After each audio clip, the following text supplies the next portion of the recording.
देखिए इसके question number first में कहता है how many 2 degree hydrogen atom are present in the given following compound. ठीक है ना, 2 डिग्री हाइड्रोजन हमें कहाँ मिलते हैं, तो 2 डिग्री के कार्बन में मिलते हैं। 2 डिग्री कार्बन कहाँ पर है, 2 डिग्री कार्बन कौन सा होता है, 2 डिग्री कार्बन वो होता है जो 2 कार्बन से जुड़ा होता है। तो इसमें देखिए ये कार्बन है 2 डिग्री, ये कार्बन है 2 डिग्री, ये भी 2 डिग्री, ये भी 2 डिग्री, इधर ये वाला 2 डिग्री, ये 2 डिग्री, ये 2 डिग्री और ये 2 डिग्री।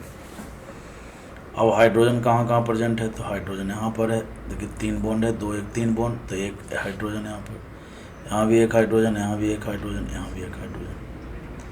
फिर यहाँ पर हाइड्रोजन नहीं है क्योंकि यहाँ पर ऑलरेडी 4 बॉन्ड बना हुआ है। फिर यहाँ पर और यहाँ पर, तो टोटल 4 + 3 = 7 2 डिग्री हाइड्रोजन है। क्वेश्चन नंबर 2 में कहता है identify the functional group is not present in the given compound. इसमें फंक्शनल ग्रुप कौन कौन सा है, तो देख जब भी इस तरह का क्वेश्चन आए ना, फंक्शनल ग्रुप का नाम दिया ऑप्शन में, तो ऑप्शन से ही चलना चाहिए। कीटोन, कीटोन है क्या, है यहाँ पर। एस्टर, एस्टर है क्या, एस्टर ये है। एस्टर की पहचान होती है C डबल बॉन्ड O से एक ऑक्सीजन डायरेक्टली जुड़ा होता है। ठीक है ना। फिर उसके बाद एमाइड है क्या, एमाइड भी है यहाँ पर 2 डिग्री एमाइड। एमाइड की पहचान है C डबल बॉन्ड O वाले कार्बन से नाइट्रोजन जुड़ा हुआ होता है डायरेक्टली। ईथर, ईथर नहीं है, तो करेक्ट आंसर इसका ईथर हो जाएगा। क्वेश्चन नंबर 3 कहता है correct energy profile of amine inversion. देखिए एमीन इन्वर्जन में बेसिकली क्या होता है कि ये जो नाइट्रोजन है ना, ये जो नाइट्रोजन है ये अपने मिरर इमेज में कन्वर्ट होता रहता है।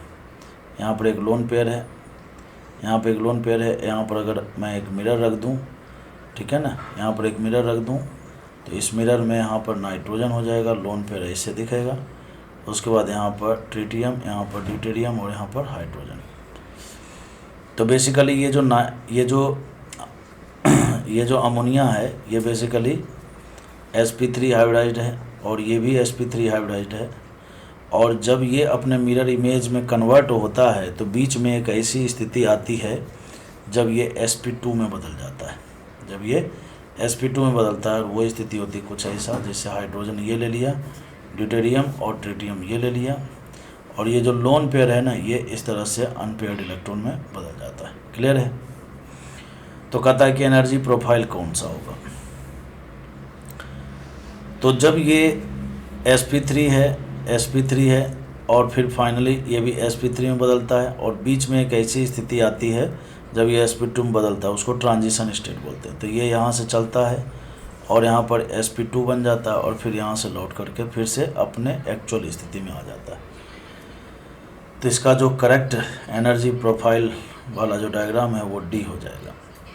बी क्यों नहीं है, क्योंकि यहाँ पर देखिए स्टार्टिंग और ए और बी, स्टार्टिंग और फाइनल जो है, चूँकि मॉलिक्यूल दोनों सेम है, दोनों की एनर्जी लेवल भी सेम होनी चाहिए, गलत हो गया। यहाँ पर भी एनर्जी लेवल में डिफरेंस दिख रहा है, ये भी गलत है।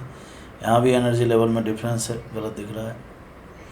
यहाँ पर देखिए स्टार्टिंग और लास्ट दोनों की एनर्जी लेवल सेम है, और जहाँ पर ट्रांजिशन स्टेट है बोले तो जहाँ पर चेंजिंग हो रहा है वहाँ पर देखिए sp2 दिखा रहा है। यहाँ पर तो देखिए ट्रांजिशन स्टेट में sp3 ये सब गलती है। क्लियर है, तो इसका करेक्ट आंसर डी होगा। क्वेश्चन नंबर 4 में कहता है heat of combustion of the above compound is. Heat of combustion के लिए 2 रूल होता है। पहला रूल होता है नंबर ऑफ कार्बन देखना चाहिए, ठीक है ना, और दूसरा रूल होता है heat of combustion inversely proportional to stability. लेकिन रूल नंबर 2 कब लगाना चाहिए, जब नंबर ऑफ कार्बन जो है सेम हो जाए। when number of carbon is same, तब हमें ये लगाना चाहिए। चलिए इसमें कार्बन देखिए कितना है, कार्बन है 3 और 3 6 है। इसमें कार्बन कितना है 3 2 5 है।